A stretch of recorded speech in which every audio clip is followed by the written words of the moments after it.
Assalamualaikum warahmatullahi wabarakatuh. Waalaikumsalam warahmatullahi wabarakatuh. Alhamdulillah tambah syukur amin. Engkang gadah utangnya enggal lunas. Engkang dereng nikah mugi-mugi enggal nikah. Engkang badhe nikah malih. Engkang duda napa randha meskipun mugi-mugi Gusti Allah nggampilken. Oh, kok ada yang ngamini ya? Sudah. Lan mugi-mugi kita sedaya enggal-enggal, mugi-mugi kita sedaya dados keluarga ingkang sakinah mawaddah warahmah. Gadah putra wayah ingkang saleh lan salehah. Sehingga ten manah marang bungah boten susah. Lan mugi-mugi kita sedaya angsal rezeki ingkang kathah lan barokah. Saged dadosi genteng ingkang sampun pecah.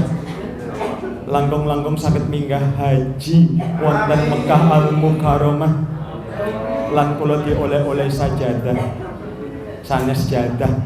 Lan mugi-mugi kita sedaya panjang yuswa ingkang barokah. Mlebet Islam kami tansah kafah sehingga saged pejah husnul khotimah. Nek pejah mlumah mboten sah obah. Nek obah malah medeni. Nek oleh berkah-berkah. Alhamdulillah wa syukurillah la haula wala quwwata illa billah. Asyhadu an la ilaha illallah wa asyhadu anna Muhammadan abduhu wa rasuluh. Allahumma sholli ala Muhammad wa ala ali Muhammad.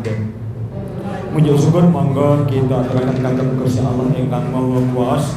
Yen menika dumugi siang menika kita sedaya tasih diparingi kawarasan yuswa ingkang kathah kaliyan nikmat saninggalipun nikmat yen menika nikmat iman, nikmat Islam sehingga kita saged silaturahim kembal manunggal tolabul ilmi di sela-sela kesibukan kita mengajar ini. Mudah-mudahan kita semuanya, keluarga besar kita semuanya selalu diberkahi oleh Allah, disehatkan oleh Allah, dipanjangkan umurnya oleh Allah, dan semoga digolongkan oleh Allah ke dalam golongan orang-orang yang selamat dunia, selamat akhirat.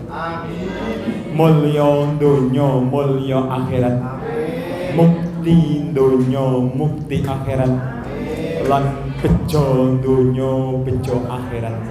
Amin. Salawat dan salam semoga terlimpah kepada junjungan kita Nabiullah Nabi Muhammad sallallahu alaihi wasallam, beserta para keluarganya, para sahabatnya, dan para pengikutnya, termasuk kita semuanya yang insya Allah selalu menanti syafaat beliau hingga di yaumul akhir nanti insya Allah.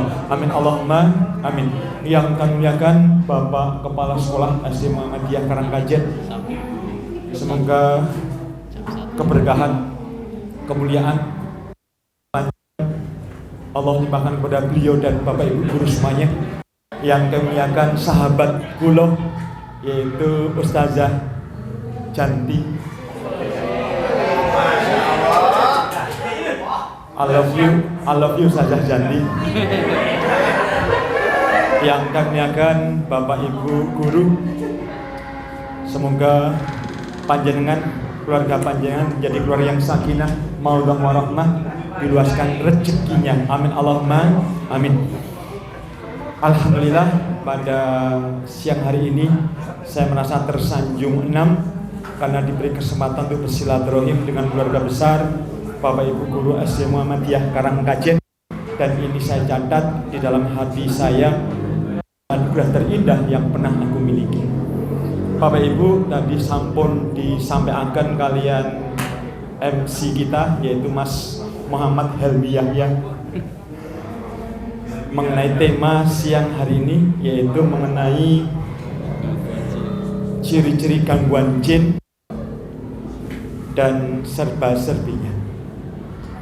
Allah ngendika di dalam Quran surat Al-Baqarah ayat 208, A'udzubillahi minasyaitonirrajim, ya ayyuhalladzina amanu udkhulu fis-silmi kafah wala tattabi'u syaitan innahu lakum aduwwum mubin. Hai orang-orang beriman, masuklah engkau ke dalam samsara kafah dan janganlah kau ikuti langkah-langkah setan, karena sebenarnya setan adalah musuh yang nyata buat kita. Ada dua hal Allah mengingatkan kepada kita di dalam Quran surat Al-Baqarah ayat 208. Yang pertama, kita diperintahkan oleh Allah untuk masuk Islam secara kafah, totalitas, sungguh-sungguh, jangan setengah-setengah, jangan pelin-pelan, jangan leda-ledi, jangan dobeli, ingah-ingih, imbas-imbis, eca-eco, udut-udut, merokok, bundar, kotak, wajib. I love you. Lalu yang kedua, Allah mengingatkan kepada kita bahwa kita punya musuh, yaitu setan. Dan Allah ngendika setan itu ada dua. Yang pertama, setan ins, setan-setan dari golongan manusia. Yang kedua, setan jin, setan-setan dari golongan jin. Yang kita bahas yang hari ini adalah setan dari golongan jin. Karena setan ini sebuah predikat untuk objek. Objeknya untuk manusia dan juga untuk bangsa jin. Artinya apa? Ketika manusia itu ingkar kepada Allah, maka dia dikatakan setan dari golongan manusia. Begitu juga ketika jin itu ingkar kepada Allah, maka sesungguhnya dia disebut setan dari golongan jin. Bisa berubah bentuk termasuk sundel bolong, sundel bumpet, kuntil anak, kuntil bapak, kuntil simbah, kolor hijau, kolor kuning, kolor pedot, rakoloran, mak lampir, nini peles, susah ngesot, gerandong, nyiroro kidul, nyiroro kulon, nyiroro tengah, termasuk nyiroro karanggajen bareng. Tetapi ketika jin ini taat kepada Allah, maka dia juga disebut jin muslim. Karena hakikatnya Allah menciptakan jin dan manusia ini untuk beribadah kepada Allah.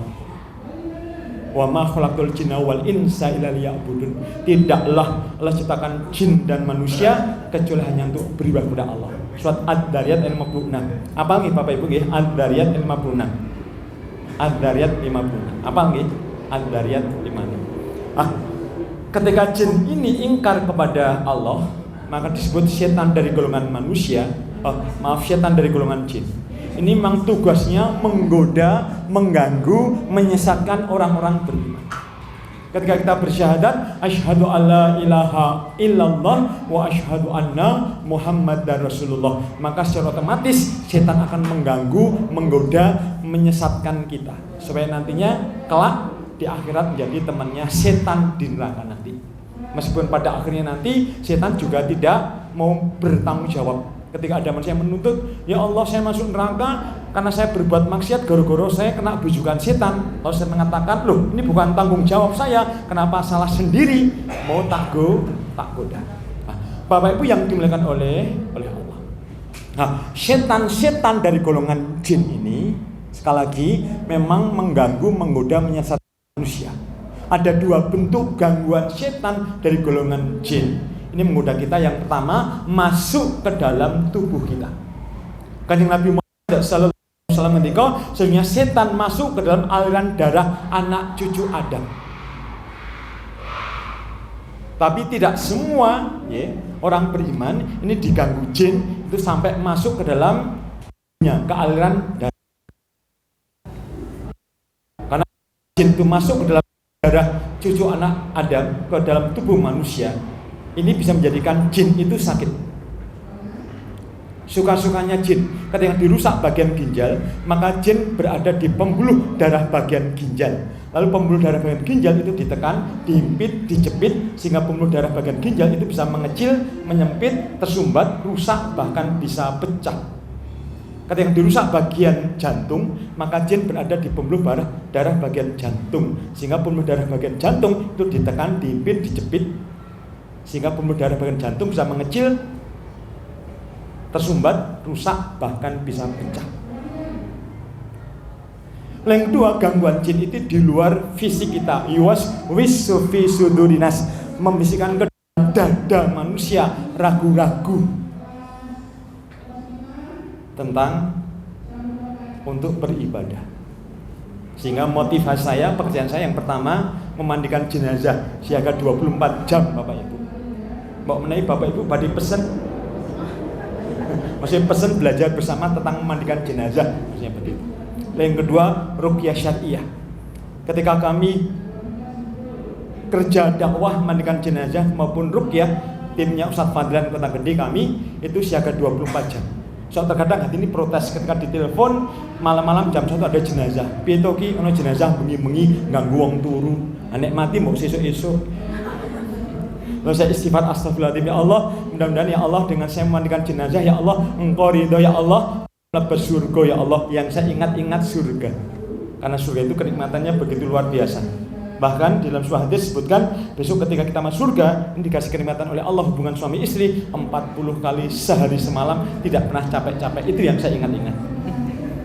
Mohon maaf Pak Satpam, Mas Security nggih, insyaallah. Ya segera berkeluarga kembali Pak Security nggih, nanti ada jamaah kami yang siap nanti kita jomblangi insyaallah. Tetapi tipu daya setan kita dibuat gitu nggih, lupa tentang kenikmatan surga sehingga orang tidak semangat beribadah kepada Allah. Sehingga yuk kita ingat-ingat surga. Ketika kita futur begitu nggih, yuk kita ingat surga. Khalidina abada, kekal abadi selama-lamanya. Karena sesungguhnya dunia ini bukan tempat kita tinggal, tetapi dunia itu tempat kita meninggal. Dunia sementara, akhirat selama-lamanya. Nah, lalu ciri-ciri ketika orang itu ada gangguan jin masuk ke dalam tubuhnya. Yang pertama ketika orang itu dalam keadaan tidur. Ketika orang itu dalam keadaan tidur, poin A, dia sering mimpi buruk. Kalau orang itu sering mimpi buruk, dikejar-kejar wong edan, ketemu orang yang sudah meninggal dunia gitu nggih, mimpi kecelakaan, mimpi jatuh dari tempat ketinggian, dan mimpi buruk yang lainnya, ada kecenderungan sudah ada jinnya dalam tubuhnya. Kanjeng Nabi ngendika mimpi itu ada dua, seandainya baik datangnya dari Allah, seandainya buruk datangnya dari setan. Lalu Ustadz Ki Ashmuni Majelis Tarjih pimpinan Muhammadiyah waktu pernah nanti ngendika mimpi itu hakikatnya ada dua, tapi ada tambahan satu lagi karena goresan hati. Saya nyinggung-nyinggung tentang menikah, Pak Security terus teringat nanti malam bermimpi tentang menikah. Ini goresan hati, ini goresan hati. Lama saya nggak ketemu Mbak Janti, lalu hari ini ketemu terus mimpi, ini goresan hati. Monggo Ustaz Adi Jayat.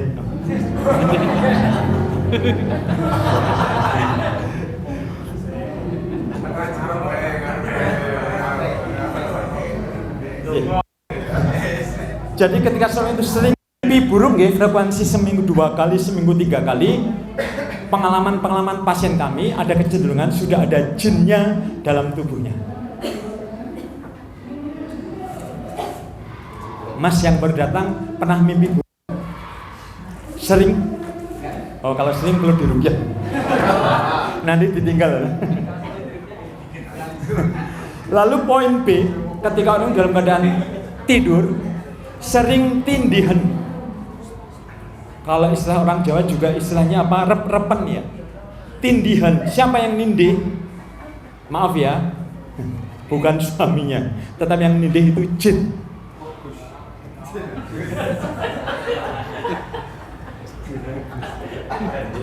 Jin. Ketika orang itu sering mimpi tindihan, ada kecenderungan ada jinnya dalam tubuhnya. Tapi kalau hanya sebatas setahun sekali, setahun 2 kali begitu ya, itu hanya gangguan sensasi jin aja.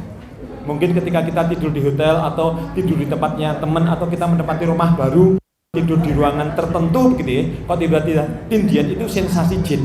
Tetapi kalau orang itu tidur di rumahnya tindian, tidur di tempat manapun kok tindian, ada kecenderungan itu sudah jinnya dalam tubuhnya. Yang ketiga, itu suka mengigau. Terus yang keempat, itu tambahan juga mimpi bersetubuh. Kalau mimpi bersetubuh ada kecenderungan dia diganggu jin dan jinnya condong untuk ingin memiliki dirinya.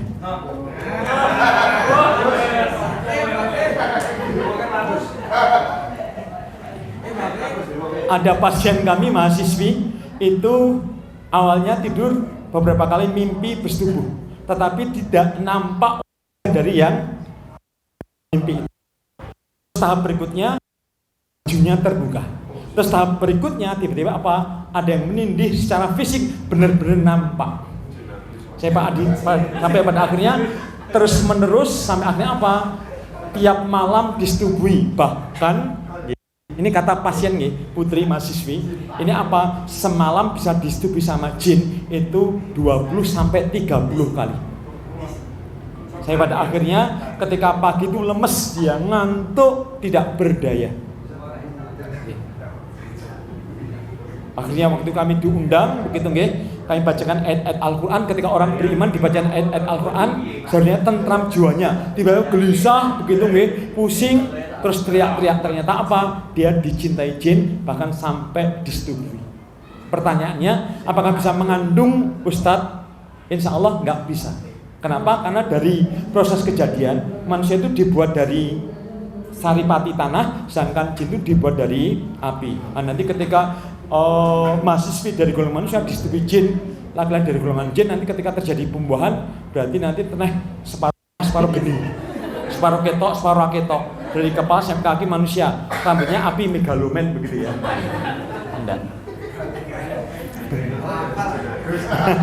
Kelingan megalomen masih, kelingan ya. Jadi ketok tua.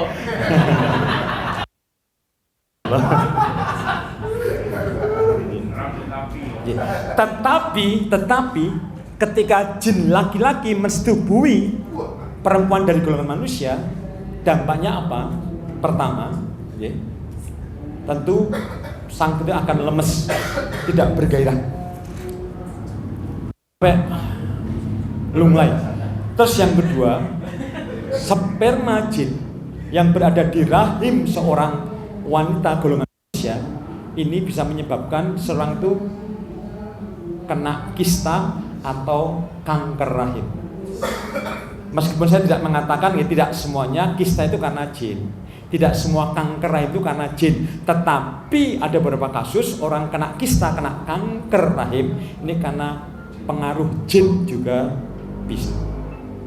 Terus yang berikutnya, ketika disetujui jin, maka nutfah sperma jin akan mengendap di rahim seorang wanita dari golongan manusia. Ini bisa menyebabkan sang wanita tadi bisa mandul. Dari beberapa kasus pasien-pasien kami ketika beberapa tahun menikah belum punya momongan, dibawa ke Singapura. Biasanya kalau jika orang Indonesia kan mau sugi kan, kalau kesehatan pengobatan di Singapura belum juga punya momongan, ikut program bayi tabung, bayi tidak mau ditabung, akhirnya nggak mengandung, dari tabung 3 kg sampai 12,5 kg tabung gas.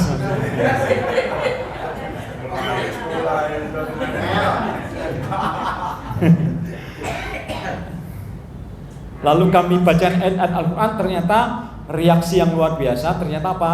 Jin itu berada di rahim seorang istri dari golongan manusia. Itu ketika dia hubungan suami istri dengan suaminya dari golongan manusia, maksudnya suami istri yang saya ini, nutfah suami ini tidak bisa ketemu sel telur. Kenapa? Karena dihalang-halangi oleh jin. Ya, meskipun tidak semua orang ketika menikah beberapa lama belum punya momongan karena jin, tidak semuanya nggih, tetapi satu di antaranya karena jin sangat-sangat bisa. Ya, sehingga ketika seseorang itu menikah beberapa tahun belum punya momongan, sarankan juga diruqyah. Kalau pengalaman pasien kami, kita sempurna dengan apa? Hujan-hujanan. Al-Anfal ayat 11, Allah turunkan air hujan. Yang pertama ada barokah di situ, yang kedua untuk menyingkirkan setan-setan di dalam diri kita.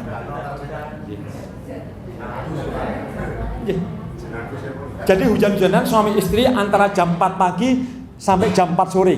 Tapi jangan di atas jam 4 sore. Kalau jam 4 sore ke atas sudah tercampur karbon dioksida banyak, mari masuk angin jam 4 pagi sampai jam 4 sore. Ya 5 menit 10 menit hujan-hujanan bareng-bareng, satu masuk kamar berwudu, hubungan suami istri, insya Allah mengandung.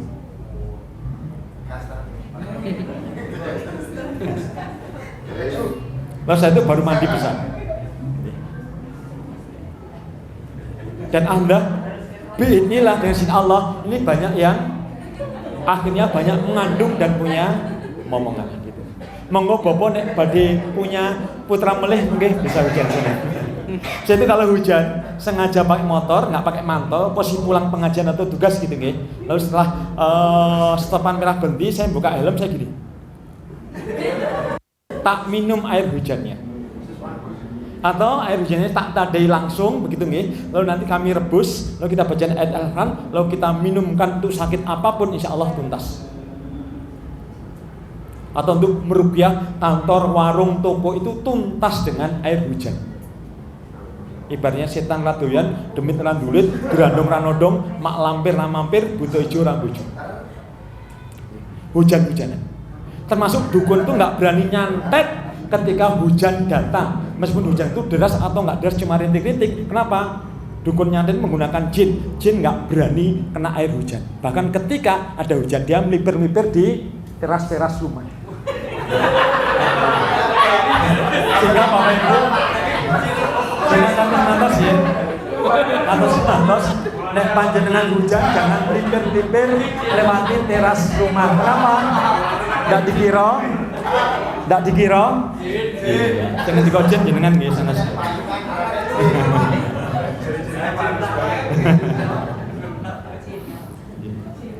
Itu dahsyatnya air. Termasuk ketika kita hujan-hujanan kok masuk angin, ada dua kemungkinan. Kemungkinan kedua apa? Ada jinnya dalam tubuh kita. Karena jin itu takut dengan air hujan.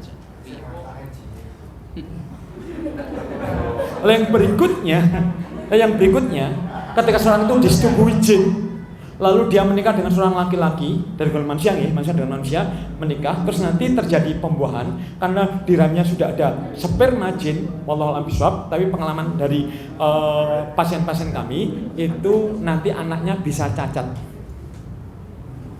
karena jin itu ingin merusak janin yang berada di rahim seorang wanita.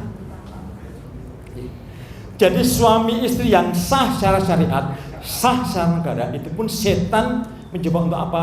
Menggagalkan supaya tidak mengandung, bahkan merusak supaya janin itu tidak jadi, atau merusak supaya janin itu cacat. Sehingga doanya Allahumma janibna syaitona. Kalau belum apa minimal bismillahirrahmanirrahim. Bariku alhamdulillah yes gitu ya.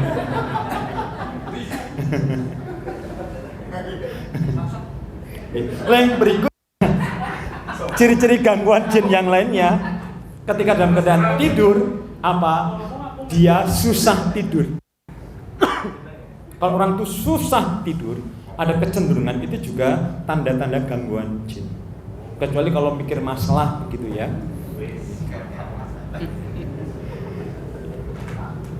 Terus berikutnya sebaliknya sering tidur terus. Kecuali pandemi kemarin ya, susah tidur itu tanda-tanda gangguan jin. Orang sering tidur karena gangguan jin juga di. Itu poin yang pertama, ketika orang itu dalam keadaan tidur. Lalu poin yang kedua, ketika orang dalam keadaan tidak tidur alias sadar. Poin A, ini bisa melihat jin. Jadi kalau orang itu bisa melihat jin, maka sesungguhnya di dalam tubuh orang itu ada jinnya. Dan kami tim Ruqyah Ustaz Fadlan nggak bisa melihat jin kecuali celana jin dan rok jin. Masih rok jin yang di BP loh, bukan yang dipakai, yang di PP. Imam Syafi'i ngendika ketika orang itu bisa melihat jin, maka sesungguhnya batalah keimanan keislamannya. Saya pernah lihat jin Ustadz, ya, itu hanya sekali tempo, itu aja secara kebetulan. Tetapi yang dimaksud orang bisa melihat jin artinya apa? Dia bisa merawat, oh di pojokan sana ada beberapa sosok, 7 sosok gitu, gede dhuwur. Oh di depan ada 2 sosok begitu, yang satu ganteng, yang satu biasa misalnya. Oh ini manusia. Maka berbaiklah buat kita yang tidak bisa melihat jin. Tetapi ketika orang itu bisa melihat jin, maka sesungguhnya dalam tubuh orang itu ada jinnya, minimal di matanya. Ada juga anak-anak indigo, istilah yang lain Ini indra ke 6 itu ngapusi. Saya punya tetangga namanya Indra, itu anak keempat, bukan anak keempat. Orang tua yang tidak paham bangga anaknya apa? Punya kelebihan indra ke-6, indigo, pisang rawang dan sebagainya.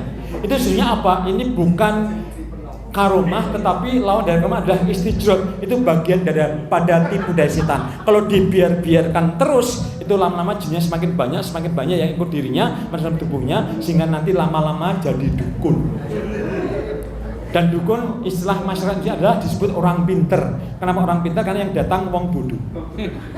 Kenapa dukun disebut paranormal? Kenapa? Karena yang datang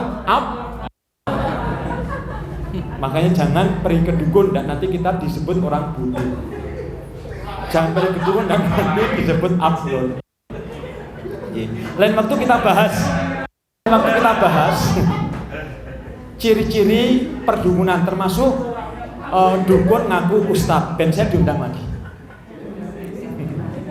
Jadi memang supaya laris memang harus dibuat penasaran jamaah. Biasanya sampai kami diundang di suatu tempat itu sampai 7 kali 9 kali.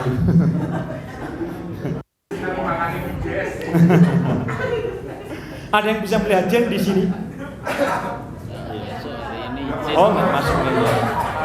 Tahu kalau ada jin. Kemarin masuk pada. Oh, ngeten jin pun enggak. Ya nanti diingatkan. Karena nggak ada untungnya kita bisa melihat jin. Orang yang bisa melihat jin itu ketika kecil akan betul terganggu psikis, terganggu mental. Kasihan. Ketika dia belajar sendirian tiba-tiba apa? Di depannya ada gendruwo misalnya. Ketika dia berjalan, apalagi di tempat-tempat yang angker, dia selalu ditampai. Kenapa? Karena jin yang di dalam tubuhnya itu satu frekuensi dengan jin yang di luar.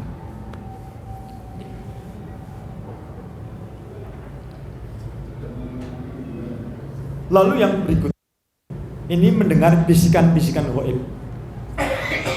Meskipun bisikan tentang kebaikan, tentang mengajak ke ibadah, itu sesungguhnya itu bukan malaikat. Hebat betul orang itu dibisiki malaikat ya. Tetapi itu sesungguhnya daripada budaya pasien kami itu tiap malam dibisiki tahajud. Pada suatu ketika dia capek tugas dari Jawa Timur jam 2 pagi, akhirnya dia tidur dibangunkan. Saya ngantuk sekali sholat tahajud. Sampai akhirnya apa? Tiba-tiba tasnya itu jatuh, tiba-tiba TV-nya terbanting. Ternyata apa yang banting, yang selama ini bisik-bisik itu melakukan sholat tahajud. Ternyata apa? Ini sosok jin. Terbangun dalam keadaan terpaksa.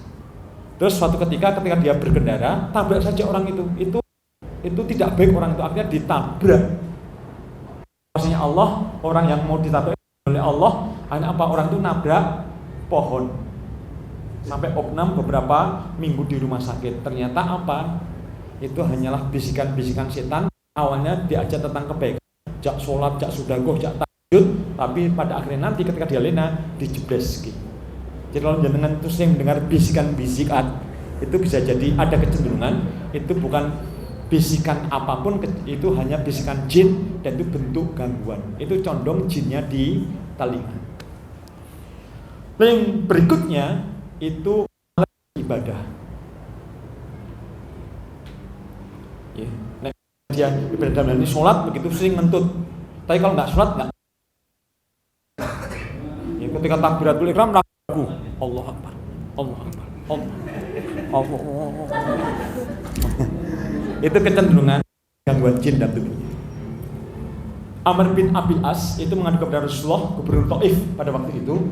Beliau sering lupa rakaatnya di dalam sholat. Lalu sama Kanjeng Nabi beliau ukhrusyatullah dibaca Al-Fatihah. Setelah itu Amr bin mulutnya itu keluar asap hitam. Setelah itu beliau mengatakan, demi Allah, setelah saya diruqyah oleh Rasulullah, saya tidak pernah lupa rakaatnya di dalam sholat. Jadi ketika orang itu sholat, diawali dari wudhu kok ragu-ragu, merasa nggak sempat wudhunya, wudhu lagi. Udah sampai di masjid, wudhu lagi. Ada pasien kami itu wudhu sampai 2 jam, nggak tuntas-tuntas. Ada pasien kami sholat itu sekali mengerjakan sholat itu bisa 30 kali 40 kali karena merasa kentut wudu. Sholat dapat 2 rakaat kentut wudu. Itu jinnya maaf itu di dubur.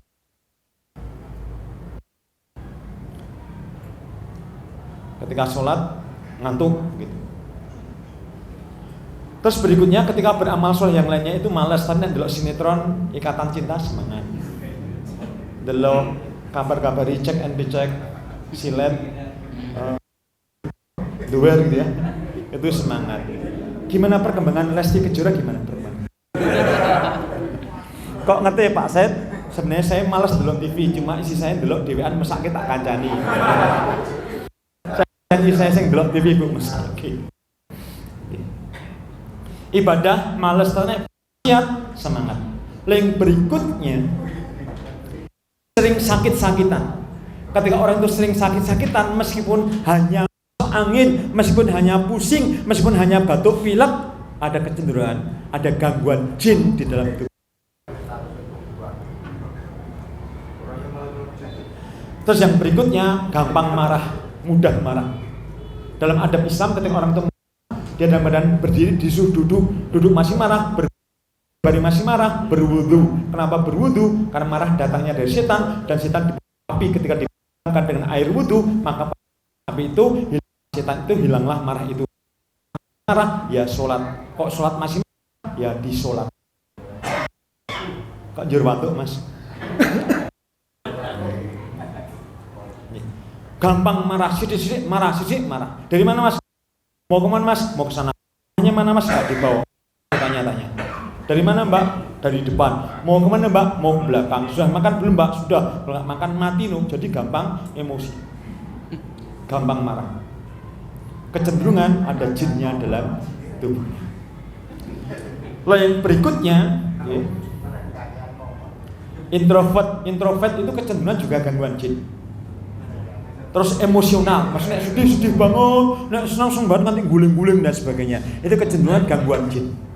Hanya sesuatu ini bagian daripada dari setan. Artinya apa? Sudah ada jinnya dalam. Yang berikutnya, ciri-ciri orang yang kena gangguan itu apa?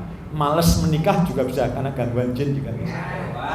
Ada yang belum nikah misalnya seorang putri umur 28, 30, ya enggak nikah begitu ada kecenderungan jin, bahkan ada kecenderungan dia dicintai jin. Ada pasien kami mahasiswa solehah, cantik jelita, dokter itu batal nikah sampai 13 kali. Kok bisa?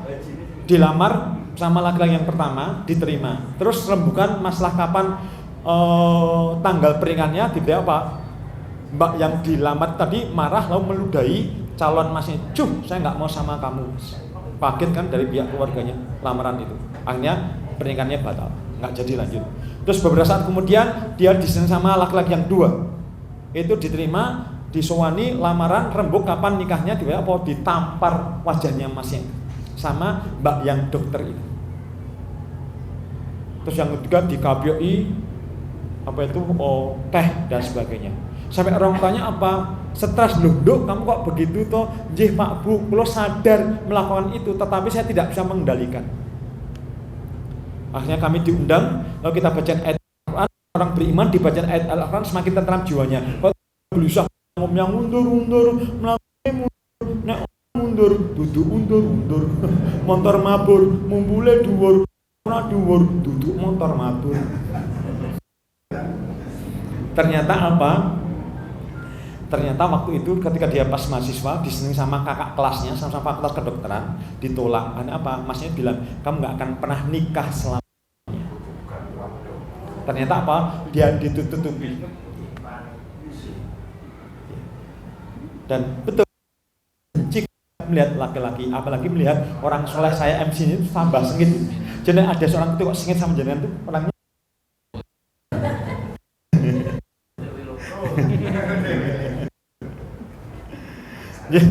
Yang berikutnya itu banci LGBT.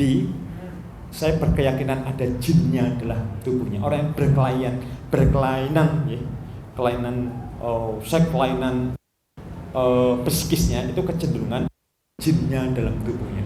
Beberapa kali kami meruqyah bencong, meruqyah banci. Bina dengan si Allah muntah, hanya dia apa? Jangankan dia ciuman lagi dengan laki-laki, dia melugin aja dah merasa jijik ketika ada diruqyah. Ini apa? Das. Yang berikutnya termasuk sakit kejiwaan gitu. Termasuk ini pengalaman kami gitu, dan juga berdasarkan tim, termasuk psikopat, termasuk apa yang tiba-tiba senang, tiba-tiba tersedih namanya. Apa nih? Bipolar gitu, bipolar. Itu kecenderungan pengalaman kami karena gangguan jin juga sangat-sangat bisa. Yang berikutnya, yang kena gangguan jin itu bisa jadi usaha itu nggak sukses-sukses. Boleh bojo ora untuk ada kecenderungan itu karena gangguan jin. Yang berikutnya, Bapak Ibu yang dimuliakan oleh Allah, jin itu masuk dalam tubuh kita pertama karena lemahnya iman seseorang itu. Ibarat rumah, pintu terbuka sehingga apa? Pencuri bisa keluar masuk dalam rumah itu. Terus yang kedua, jin itu masuk dalam tubuh seseorang. Kenapa? Karena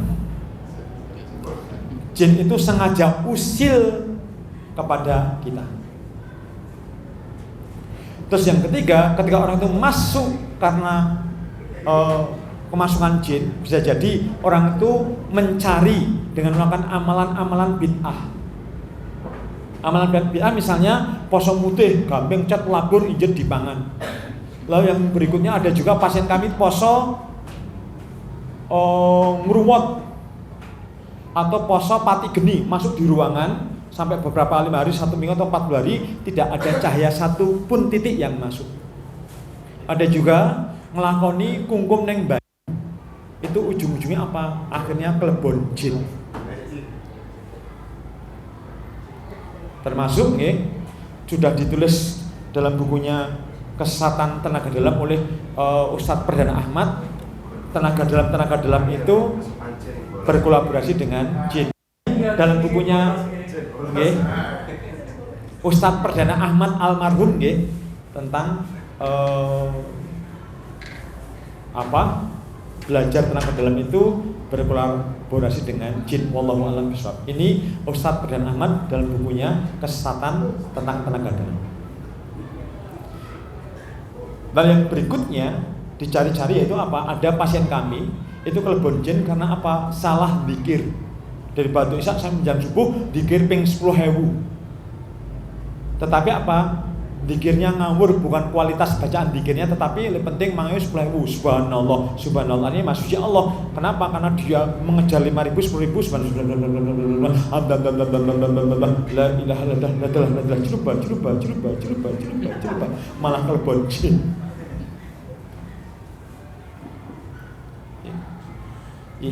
Amalan-amalan bid'ah ini bisa mendatangkan jin masuk dalam tubuh seseorang. Dan berikutnya, jin itu masuk dalam tubuh kita karena jin nasab, jin keturunan. Misalnya simbah kita Sekti Mandraguna, punya ilmu lembu sikilan, punya ilmu belajar musti, punya jurus tendangan tanpa bayangan, atau pusaka-pusaka yang dikeramatkan. Itu ada khodamnya. Apa khodam? Penunggu. Lalu ketika kita, anak cucunya ngopeni, lalu kita sajeni, kita subyo-subyo, maka ada kecenderungan jin yang ngikut nenek moyangnya akan nurun ke anaknya, ke cucunya, ke buyutnya dan sebagainya. Itu enggak terbatas sampai 7 turunan, itu lebih dari berturun-turun ketika tidak di-cut itu. Tetapi kalau kekayaan katanya cuma sampai 7 turunan gitu. Tetangga saya itu sedulur sugih-sugih, tetapi tetangga saya itu melarat gitu. Tak tanya, "Loh, nyesel jangan sedulur sugih-sugih jangan melarat." Nyesel Ustaz, saya keturunan yang ke-8 katanya begitu. Kan 7 turunan toh, dia keturunan yang ke-8. Jadi enggak sugih. Tetapi yang namanya jin nasab, jin keturunan itu enggak terbatas keturunan yang berapa. Kalau tidak segera di-cut akan nurun dan sebagainya. Nah, ciri-ciri ketika orang itu kena jin nasab, jin keturunan, sejak kecil sudah bisa melihat jin.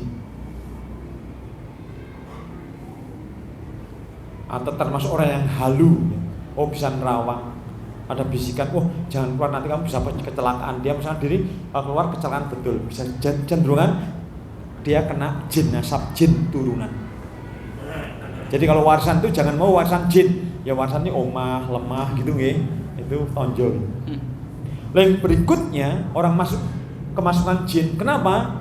Karena sihir. Lain waktu kita bahas apa yang dimaksud sihir. Ada sihir mahabbah, sihir cinta. Ya, cinta ditolak, dukun bertindak. Ada juga sihir perceraian, sihir penolak cinta, sihir pemurtatan, sihir penyakit.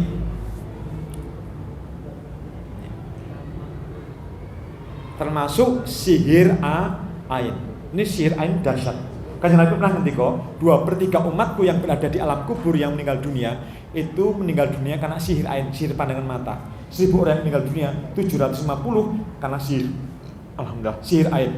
1 juta yang meninggal dunia, 750.000 karena sihir ain. Waktu kita bahas, ben saya diundang lagi.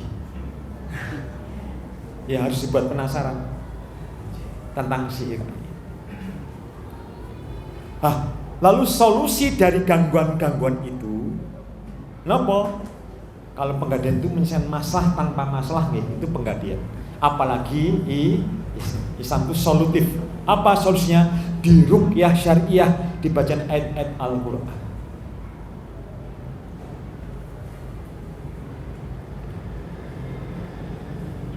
Tidak perlu dipres dan sebagainya. Dan memang ruqyah yang utama, ruqyah diri kita sendiri. Tetapi ketika dia ruqyah dirinya sendiri, kok ternyata jinnya terlalu kuat menguasai jiwanya, yaitu perlu dibantu orang yang paham ruqyah. Karena memang kita kan makhluk sosial, tidak lepas dari saling tolong menolong, ya. Dulu Mbak Janti menikah dibantu orang lain enggak? Asalnya proses pencomblangan enggak ya? Dicomblang saya dulu. Saya dulu pernah nyenengi orang Karang Kajen, tapi kasih tak sampai. Pernah jadi guru sini kayaknya. Tapi kasih tak sampai. Tapi ya rabu pola, bukan rezeki. Insyaallah.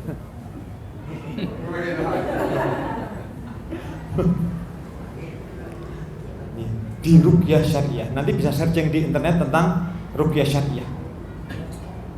Bacanya apa Ustaz? Ya Al-Fatihah, Al-Ikhlas, Al-Falaq, An-Nas, Ayat Kursi diulang-ulang itu juga cukup. Wa nunazzalul minal Qur'an ma huwa syifaa'un wa rahmah lil mu'minin, dan Allah turunkan Al-Qur'an sebagai obat dan rahmat bagi orang-orang yang beriman. Jadi Al-Qur'an itu di samping hudalinas, petunjuk buat manusia, Al-Qur'an juga sebagai asyifa, sebagai obat.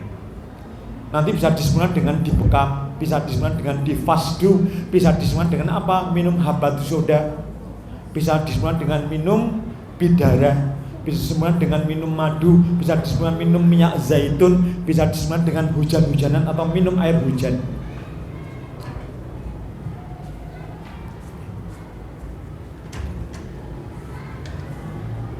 Ya, demikian rekan-rekan Bapak Ibu yang dimuliakan Allah.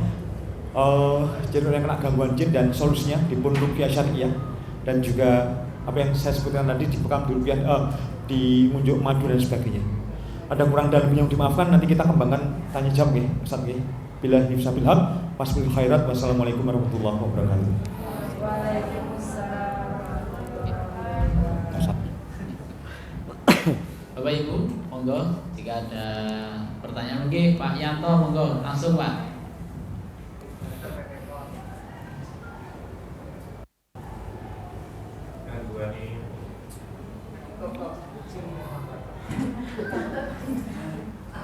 Kalian.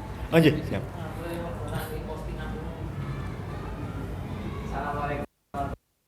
Waalaikumsalam warahmatullahi wabarakatuh.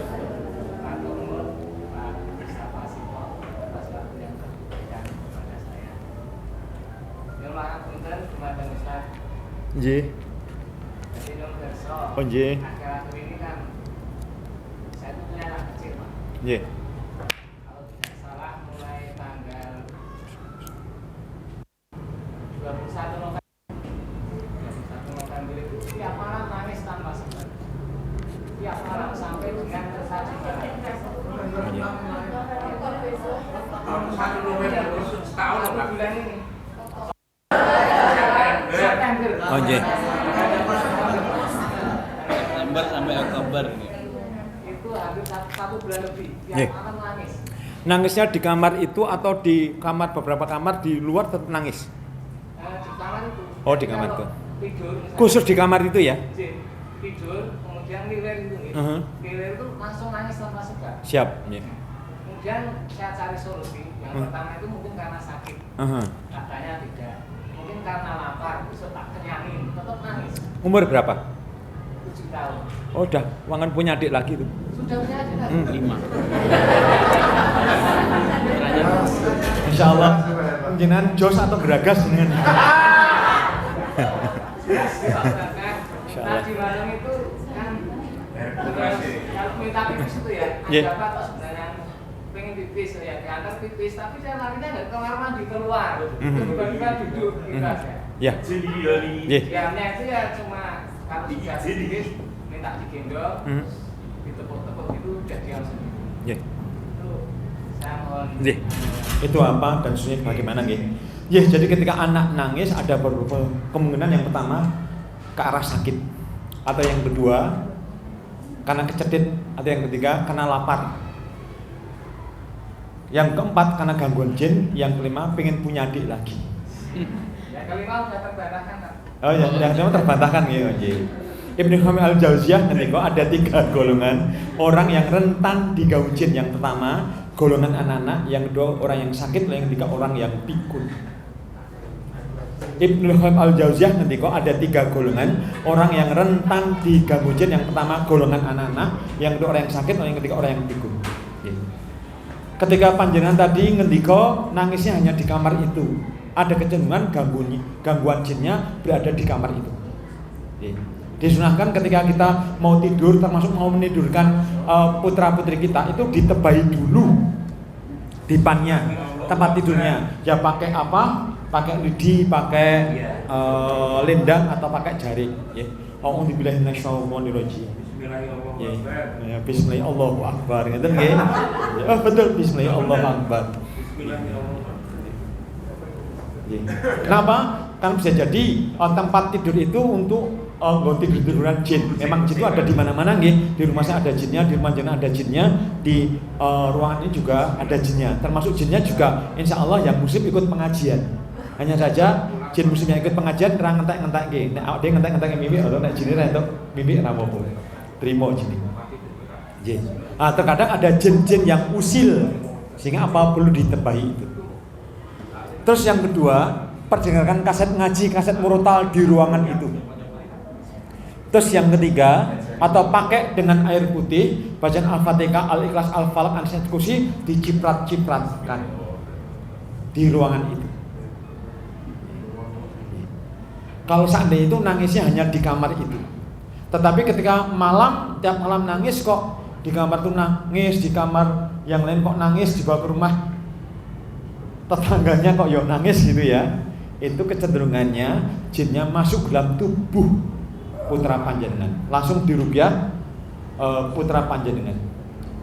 Pegang dadanya, bacaan Al-Fatihah, Al-Ikhlas, Al-Falaq, An-Nas, Kursi atau keningnya disebul. Kecenderungan kalau anak-anak itu ada gangguan jinnya, itu pun juga jinnya anak-anak. Kecenderungan. Ngaten Mas nggih, nanti dicobi. Yang poin nomor 5 terbantahkan nggih. Yang pengen adik nggih masyaallah. Nggih sami barakallah. Monggo yang lain ya. Yang lain monggo Pak Dika. Assalamualaikum warahmatullahi wabarakatuh. Sini saya izin bertanya. Siap. Pak Sayyid. Nggih. Sedikit cerita, saya punya saudara yang tinggal satu atap dengan saya juga. Ponakan. Putra atau putri? Putri nggih. Nggih. Itu hampir sama dengan yang dialami Pak Yanto tadi. Sering nangis. Setiap hari itu rewel, nangis, cemas, sedikit-sedikit takut, jalan ke dapur takut, berangkat sekolah rewel, pergi masjid juga rewel, pulang dari masjid pun juga rewel. Itu parah, sampai parahnya itu sering aneh yang cerita sendiri, sering dapat bisikan pengen ngecek Allah. Saking parahnya itu kata Nigo, saya tuh semakin tahu dengan misalnya pengajian dari masjid pulang-pulang itu malah takut, semakin takut. Jadi ada pelajaran agama semakin takut. kemudian sempat malam-malam itu rewelnya itu sampai ada yang bisikin pengen ngejak Allah tapi aku tuh gak mau ngejak Allah gitu. Itu bagaimana? Ciri-ciri anak itu kening gangguan jin itu sering rewel. Terus yang kedua, marahnya itu kayak marahnya tidak ketolong lah. Jadi kayak marahnya wong dewasa. Jadi cah cilik itu kuat nyunjung kursi di oke. Terus nek nanggel yo banter banget begitu nggih. Artinya tidak sebayanya ukuran seumur dia ketika dia ngamuk. Terus yang ketiga jelas itu bisikan-bisikan. Kalau bisikan-bisikan itu nggak hanya anak-anak, nggih, dewasa pun juga. Ya, ada pasien kami bisikan untuk bunuh diri. Itu sudah ada jinnya di dalam tubuhnya. Source-nya di ruqyah syariah. Nah, nanti orang tuanya ketika adiknya itu ponakan jenengan bubuk, dalam keadaan bubuk bacaan Al-Fatihah, Al-Ikhlas, Al-Falaq, An-Nas, Ayat Kursi, lalu disolawati, terus disebul. Itu nggih. Kok ternyata belum ada perubahan, nah, nanti bisa hubungi kami atau ke Sahabatan Mutakdin, nanti kami bantu ruqyah syariah. Biaya berapa infak seikhlasnya, diparing monggo, nggak diparing monggo, tapi biasanya sok diparingi biasanya. Ya, atau panjangan ruqyah dulu. Mandiri. Gitu nggih, ruqyah mandiri. Ngeten nggih. Nggih, mohon maaf. Itu simbah-simbahnya dulu sekti mondor gunung enggak? Kalau simbah ada saudara yang diturunkan tadi yang sudah disampaikan tadi ada. Sepupu saya sendiri. Itu malah di padepokan. Oh nggih. Atau mungkin ke arah jin nasab, jin keturunan begitu nggih. Terus imbasnya ke anak itu mendengar bisikan-bisikan itu. Dan kecenderungan bisa jadi dia sebenarnya bisa melihat jin, tetapi nggak ingin diceritakan mungkin. Ya. Pernah nggak cerita kalau dia bisa melihat jin? Melihat nggak pernah, cuma sering bisikan aja. Ya, bisikan. Nggih. Tapi dalam hatinya dia nolak sendiri. Nggih, bisa jadi itu awal gangguan bisikan, nanti lama-lama bisa melihat jin. Kecenderungan dia itu jin nasab, jin keturunan. Mungkin di rumahnya ada pusakanya atau jimat-jimat begitu. Alhamdulillah mboten nggih. Oh nggih. Ya atau mungkin yaitu bentuknya sudah masuk dalam tubuh anak itu. Bismillah diruqyah nggih Mas nggih. Nggih, jelas saya yakin itu karena gangguan jin. Lebih dari bisikan untuk nopo mengaji Allah, ada bisikan Allah itu ada berapa ya? Allah bentuknya kayak apa ya? Ya itu jelas itu gangguan jin. Bacakan Quran surat Al-Kafirun juga nggih. Itu nanti perkembangannya dipun kabar-kabari. Saya bisa datang ke rumah panjenengan atau jangan datang ke klinik kami. Gitu nggih? Nggih. Monggo yang lainnya, yang ibu-ibu, monggo Bu Siti Nurhalisa. Ini Putrane pinten, Bu? Oh, 2, Masya Allah, barakallah. Lesti kok.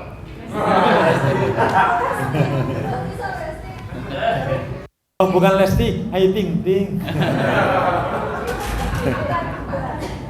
Putranya 2. Oke, iya. Assalamualaikum Pak Ustaz. Waalaikumsalam warahmatullahi wabarakatuh, Bu Guru. Punya pertanyaan anak saya 2. Yang pertama SMA kelas 2. Laki-laki. Laki-laki semua ya. Oh, apalan ya, apalan. Ya, apalan.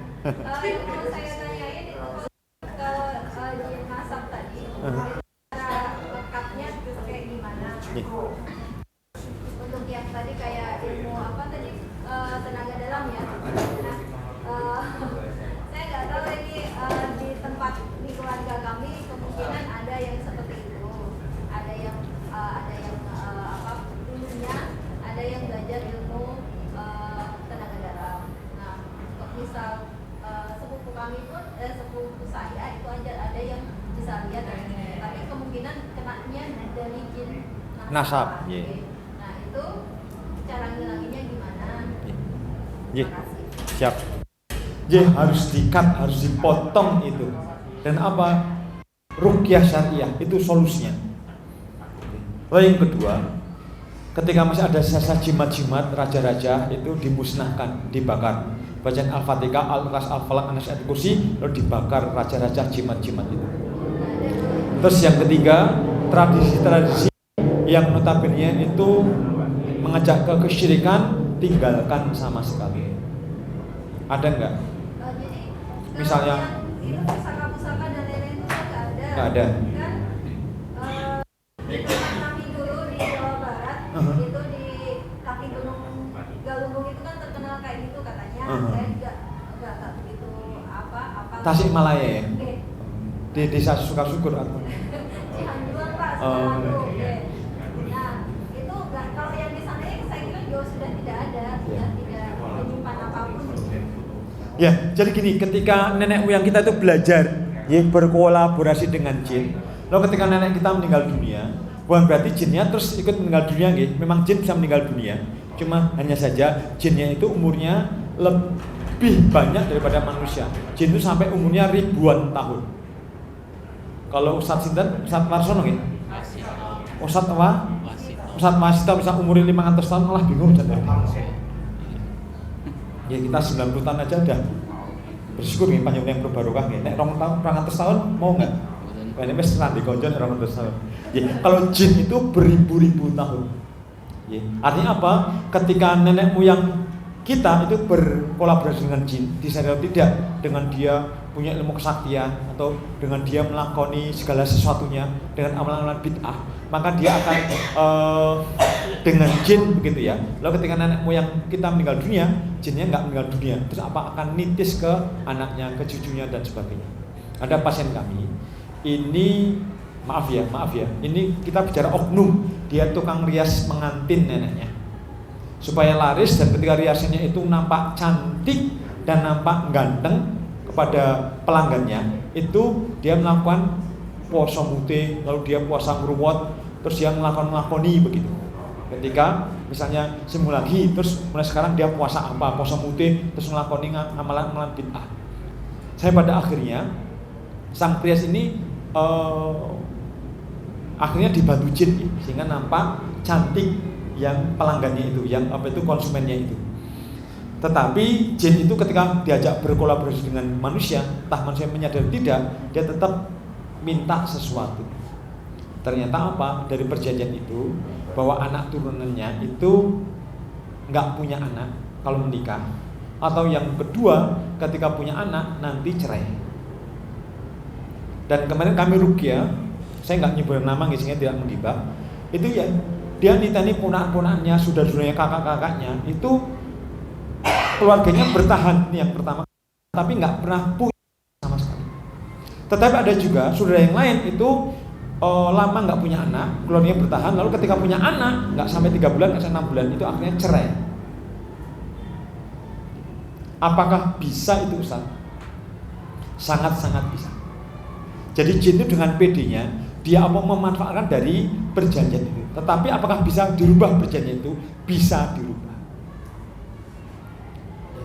Yang janji nenek moyangnya, ini anak cucunya, buyutnya, canggahnya, warangnya, itu juga bisa kena imbas dari itu. Soalnya apa? Di ruqyah syariah yang pertama, yang kedua ada jimat-jimat dan sebagainya dibakar, dimusnahkan.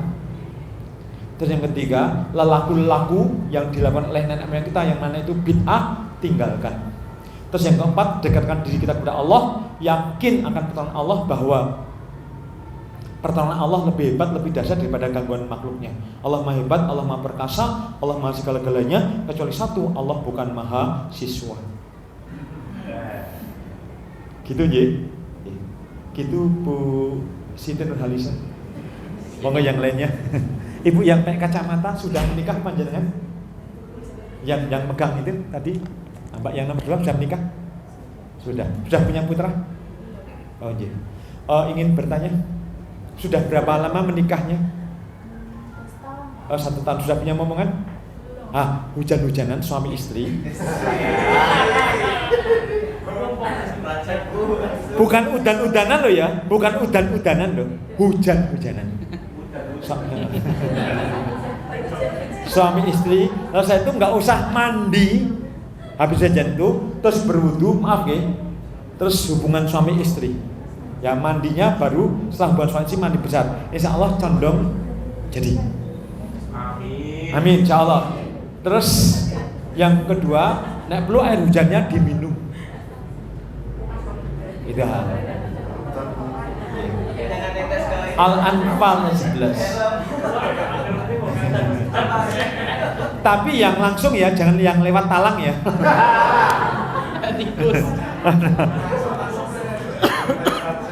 Nggih, mudah-mudahan segera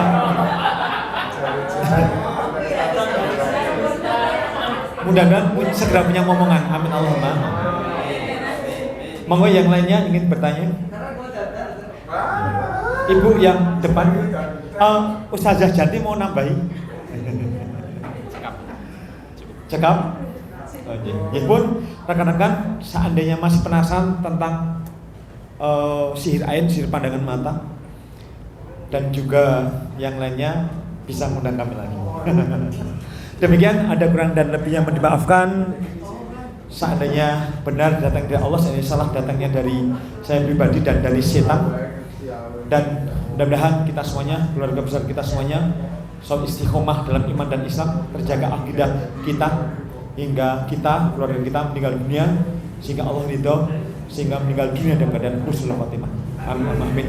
Dari saya cukup sekian, ada kurang dan lebihnya dimaafkan. Kalau ingin diskusi lebih lanjut, nomor WA saya bisa tanya ke Ustazah Jati gitu. Atau ke Ustadz Wasito ya. Oh ya, 081326913773. Oh, nggak ada yang nyatet ya. Ya demikian, terima kasih, berkah selalu, selamat di selamat akhirat, mulia dunia mulia akhirat, bejo dunia bejo akhirat. Amin amin. Billahi fisabil haq, fasidul khairat, al dirumani tangko. Wassalamualaikum warahmatullahi wabarakatuh.